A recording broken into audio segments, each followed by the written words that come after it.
Olá, eu sou Cecília Celeste e aqui nesse canal nós falamos sobre leituras, sobre livros que nos instigam, livros que nos estimulam e livros que nos despertam curiosidade. E hoje eu quero falar sobre quem escreveu uma das poesias mais bonitas e mais conhecidas, que existe.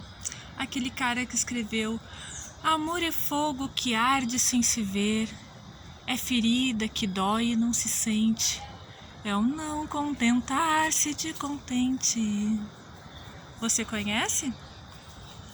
Então, eu não vou falar sobre essa poesia hoje aqui, mas eu vou falar sobre o autor. Afinal de contas, quem é que escreveu isso? Bom, quem escreveu isso foi o mesmo cara que escreveu isso. Luís Vaz de Camões escreveu Os Lusíadas. Os Lusíadas é a maior obra da literatura de Portugal. Mas por que é tão importante os Lusíadas? Vamos compreender como viveu Luís Vaz de Camões, o seu autor. Porque os Lusíadas é muito importante não apenas por quem é que escreveu isso, mas também por quem é que leu isso. Fez muita diferença e faz diferença na tua vida hoje, quando tu vai para a rede social reclamar que brasileiro é tudo igual, não sei o quê. Sim, porque nunca tivemos uma cultura de unicidade, uma identidade de fato nacional e nem devemos ter. Tá? Isso não é uma obrigatoriedade. Mas a sociedade em que Luís Vaz de Camões viveu era uma sociedade em transformação, e depois que esse cara escreveu isso e isso se popularizou, muito da cultura daquele país acabou estimulando esse senso de nação, esse senso de unicidade, que às vezes faz falta aqui ou não, depende do ponto de vista. Também não estamos aqui para julgar. Só que eu só vou falar sobre quem escreveu isso depois que você reagir, senão eu acho que você tá morto. Deixa aqui embaixo teu like. Se você me odeia, faz o favor, me deixa teu dislike e compartilha esses vídeos com os teus inimigos. Mas se você tá gostando, se você tá curioso e se você quer ir para rede social dar uma reclamadinha, deixa aqui seu like. Compartilhe esse vídeo com os teus amigos, assiste ele até o final, que ele é muito legal. E, é claro, se você não é inscrito, por favor, tá fazendo o quê? Tem um botão aqui embaixo te esperando, meu bem. Luís Vaz de Camões, afinal de contas, quem é que escreveu isso? Os Lusíadas. Bom, vamos falar um pouquinho sobre a obra. Ela é uma obra do Renascimento, ela é uma obra renascentista, ela é considerada, tá, gente, uma obra renascentista. É uma poesia épica, então tem uma história incrível ali, uma aventura. E ela é de uma estrutura impecável, ela é matematicamente perfeita, ele leva em consideração o conceito de regra do ouro, que eu não vou explicar aqui, tem na internet, coloca a regra do ouro, se você está a fim de fazer bastante conta de matemática, tem muita explicação boa ali. Bom, e o que é o mais legal aqui desse livro? Por que ele é até hoje tão importante?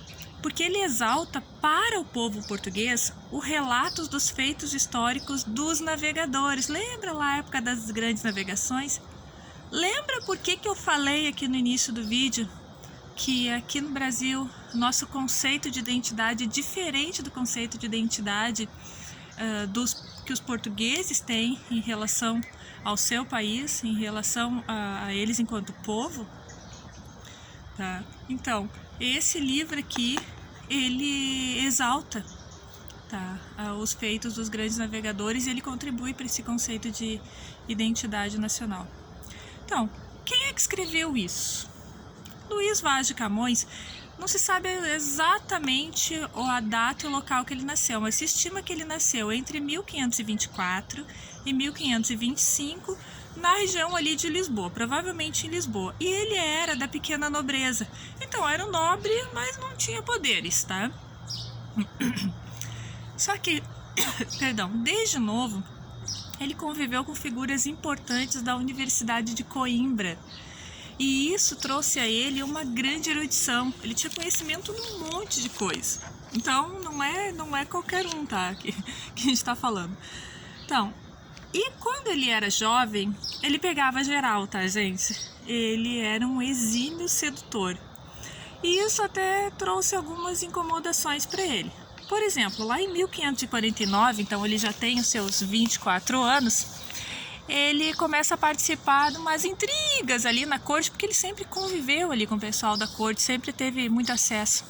E aí parece, né, a fofoquinha da corte, parece que por causa de mulher, né, ele acaba sendo exilado, né, chamado de desterro, né. Ele é enviado então para Belver, que é no Alto Alentejo, desculpa, lá no Alto Alentejo. Então, se alguém que está assistindo conhece essa região, tá? Eu sei que tem algumas pessoas que assistem meus vídeos que moram em Portugal. Deixa aqui o comentário e fala um pouco sobre como é a região ali do Alto Alentejo, para as outras pessoas também poderem conhecer um pouco mais. Tá, ele fica lá, né? Então ele não pode voltar para Lisboa nesse momento. Então, um pouco depois, via decreto real, o que acontece? Ele foi transferido para Ceuta. Lá, lembra quando a gente estuda na história sobre as grandes navegações, o pulo do gato para Portugal se tornar a grande potência, né, de exploração nos oceanos, é porque consegue tomar a cidade de Ceuta, né, que fica no Marrocos, e dominar esse entreposto comercial. Então, tem onde os barcos, onde os navios portugueses fazerem suas trocas comerciais e se abastecerem num posto da África, tá, gente? Aí, lá ele se envolve, porque tem questões militares ali, numa desses embates ele perde o olho direito, então ele acaba sendo sempre retratado com essa deficiência a partir dali. Tá, perdeu o olho, azar dele, coitado. Então ele retorna para Lisboa e olha só, o bambambam, cara legal, né, amizade, não sei o que. Adivinha o que aconteceu? Cai no ostracismo. Então ele percebe que aqueles amigos do passado já não procuram mais ele. Ele não é mais uma pessoa popular assim como ele era. Ele percebe-se na solidão. E como, né, desgraça pouco é bobagem, para o nosso querido Luís Vaz de Camões, durante a procissão de Corpus Christi de 1552, ele se envolve numa briga e fere um funcionário da Casa Real. Putz, ele vai preso por 9 meses.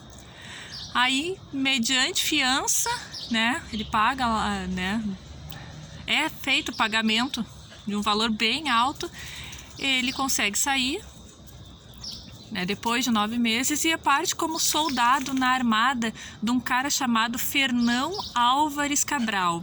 Se esse nome te parece comum, é porque é.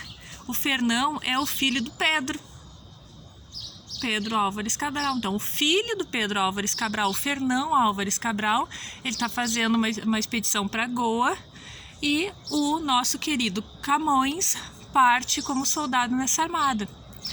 E olha, o interessante aqui é que todas as experiências vividas entre os navegadores a partir daí, desse momento, servem de embasamento, então, para o nosso querido autor escrever Os Lusíadas, porque ele vive na pele o dia a dia dos navegadores. Por isso que é um poema que mexeu tanto, assim, sabe? Então, ele participa de campanhas militares, por exemplo, na Arábia, no Vietnã, tá, em Malaca, que é no sudoeste da Malásia. Tá? Dá uma olhadinha aí no mapa que você encontra. E no ano de 1556, então, ele é nomeado provedor-mor dos bens de defuntos e ausentes na China. Mas ele não era um burocrata, ele era um letrado, mas ele não era um burocrata. Então, isso em 1556. Aí, 4 anos depois, ele retorna à Índia, naufragando então na foz do rio Mekong, mas salvando os manuscritos dos Lusíadas, né? Os manuscritos desse livro, senão eu não ia estar com esse livro aqui hoje. Aí, olha só, muito legal, porque reza a lenda que ele nadou com um braço só, porque com o outro braço ele segurava acima das águas os manuscritos dos Lusíadas. Eu sentia assim, era uma MacGyver nadando, era uma coisa incrível. Quando eu estudei sobre essa mito aí do que ele fez. Mas vai que fez, né? Vai que fez. Não sei, vamos dizer que fez. É tão bonito, né? Quando a gente coloca um glacê na história. Uau! Salvou os manuscritos do Lusíada. Por isso que eu falei desse naufrágio. Porque senão você não estaria assistindo esse vídeo, eu não teria gravado ele. E deu. Em 1561, lembra que eu falei que o cara não era um burocrata? Haha! Ele é destituído do cargo de provedor e enviado a Goa para ser julgado por má gestão. Isso já existia naquela época. Mas um amigo dele o livra do julgamento, pelo menos ele era bem relacionado. Só que ele acaba sendo preso de novo no ano seguinte por dívidas. E aí, então, ele é libertado pelo vice-rei, o Dom Francisco de Souza Coutinho. Que bom que ele era bem relacionado. Tá.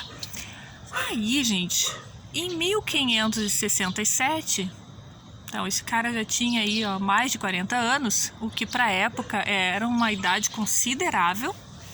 Então, ele deixa a Índia e retorna via Moçambique, né, dá aquela volta toda, a Lisboa, em condições de miséria extrema. A situação dele tá terrível nesse momento, tá, gente? Ele tá mais ou menos, ele tá assim, mais ou menos na minha idade, um pouco mais velho que eu, mas tá mal. Tá? E assim, é deplorável, tem alguns relatos que falam teve um historiador que encontrou ele na época e aí conseguiu, né, apelo junto às autoridades locais para que o escritor voltasse para Lisboa, que estava passando fome e tal. Então, ele chega a Lisboa, aquele tem um cara de sorte, né? Ele chega a Lisboa em meio a uma peste que dizimou parte da população. Bom, como os Lusíadas, tá? Nós estamos falando sobre quem é que escreveu isso. Como os Lusíadas é uma obra renascentista, que eu já falei para vocês, o que os artistas e os autores renascentistas faziam, né? Isso lá você estudou ou está estudando em história. Eles retomavam, né, as coisas, as belezas, né, e as grandiosidades lá da Grécia Antiga, lá da Antiguidade Clássica, aquela coisa bonita toda, né? Então, para não deixar de ser, aqui também retoma, e ele retoma, né, através de personagens. Então ele faz referência às divindades gregas, embora essa obra seja de um cristão e tenha uns traços nitidamente cristãos. Mas a gente está vivendo um período da Inquisição.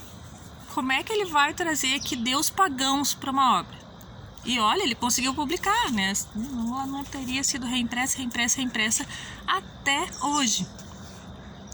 Então, ele era muito perspicaz. Para conseguir passar pelo crivo da Inquisição, ele presenteia o rei Dom Sebastião, e esse rei Dom Sebastião é um cara incrível. Não vou falar sobre ele aqui nesse vídeo, se você quiser você pede, porque tem um babado fortíssimo da história tanto de Portugal e também do Brasil, que envolve o rei Dom Sebastião. Mas o Camões presenteia o Dom Sebastião com uma cópia da obra, né? E ele não podia entrar lá na corte, ele consegue que alguns amigos lá cheguem e façam a entrega do presente.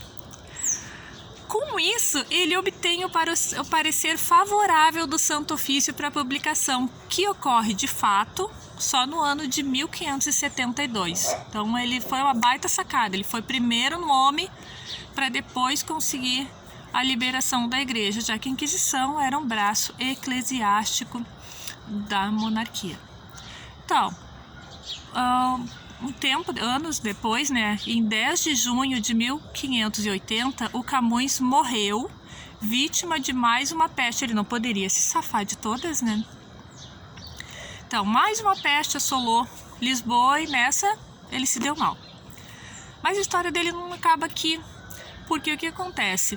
Ele morre em 1580, só que em 1755, um terremoto destruiu o templo onde jaziam seus ossos. Muito tempo depois foi até transferido, assim, tudo misturado, assim, então, para um outro local, né? Mas não tem uma sepultura específica do Luís Vaz de Camões, por conta desse terremoto que aconteceu em 1755. Os Lusíadas, essa obra aqui, ele é descrito pelo escritor Miguel de Cervantes, que era um contemporâneo do Luís Vaz de Camões, como o Tesouro do Luso. Para quem não sabe ou não se lembra quem é o Miguel de Cervantes, vai aparecer aqui em algum lugar. Eu já fiz um vídeo sobre quem é que escreveu isso, falando do Miguel de Cervantes.